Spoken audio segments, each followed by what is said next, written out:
but what makes you happy? I'm like, I don't need to be happy. I need to be rich and powerful. Stop talking. I have things to do. They're like, yeah, but you're stressed. Of course I am, because I'm trying to win.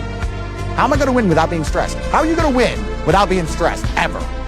How are you going to succeed without going to war, ever? Everything you want, everyone else wants. You either want to go take it off them, or you're going to let them have it. Because if I want something and I can't have it, I can't sleep. When I was broke, I couldn't sleep. I don't know how there's broke people out here sleeping just fine at night. Going, oh, you know, inflation's 20%, gas prices are 6 times, everything on the news is a lie, I never stand a chance of ever getting rich, where's my pillow? Like, what the fuck is wrong with you people? When I was broke, I couldn't sleep. Yeah. I'm not saying that, please understand me. When I was broke, I couldn't sleep. I'd be trying to go to bed thinking, how the fuck these people have Ferraris? I want a fucking Ferrari. I couldn't sleep. You're gonna have a shit life and nobody's ever gonna give a fuck and you're gonna perpetually lose forever. And that is your decision. I am so scared of being that person. The idea of that terrifies me to the point where I don't even want to accept that as a reality that can possibly exist. I don't give a shit what happens to me in my life. I don't care how bad it is. I don't care if the worst, most heinous things I can possibly imagine happen to me. I know that my sadness, my depression will be temporary because I will never stay a loser. My entire life is work. So when people want to quit, they want to give up, everybody has an excuse, nobody has any time, they will do it next week, they're a bit tired, they don't understand. That's all loser talk. You're not allowed to do that. That is part of the gauntlet. That is the off-ramp towards loserdom. You're on the highway, you're driving, there's exits all along the way to Loserville, Loser Town. When you're tired, when you don't feel like working, when you don't have enough time, when it's difficult, you can get off the highway anytime you want, but if you stay on the highway, you will end up a winner. When I hear people say, oh, it's hard, or I don't have time, etc., etc., all you're doing is telling me you're a loser. Every single winner feels the same as you do. The difference is they do not quit. They do not give up. They do not make excuses. They stay on the highway.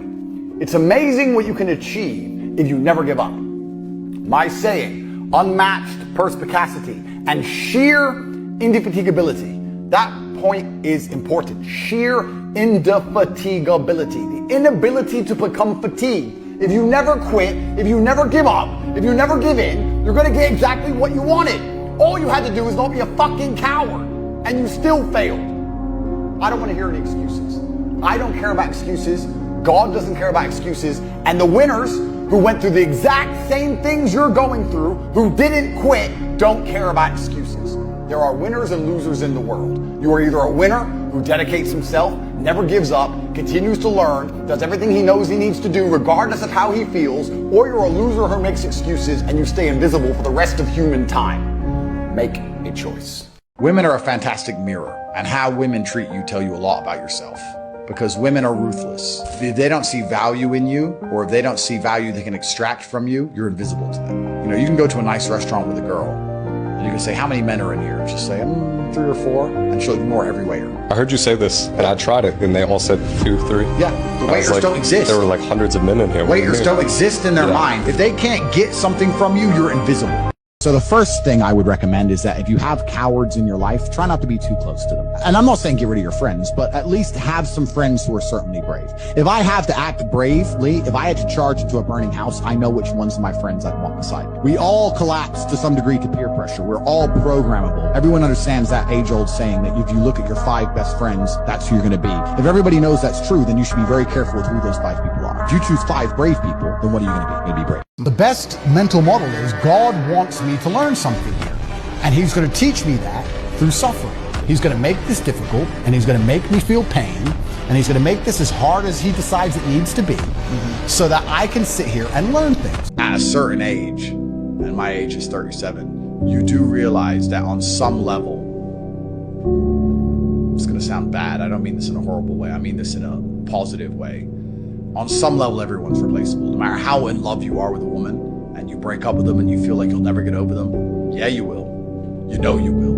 And you'll find someone else who's quite different, but has things you like more than you liked the one before.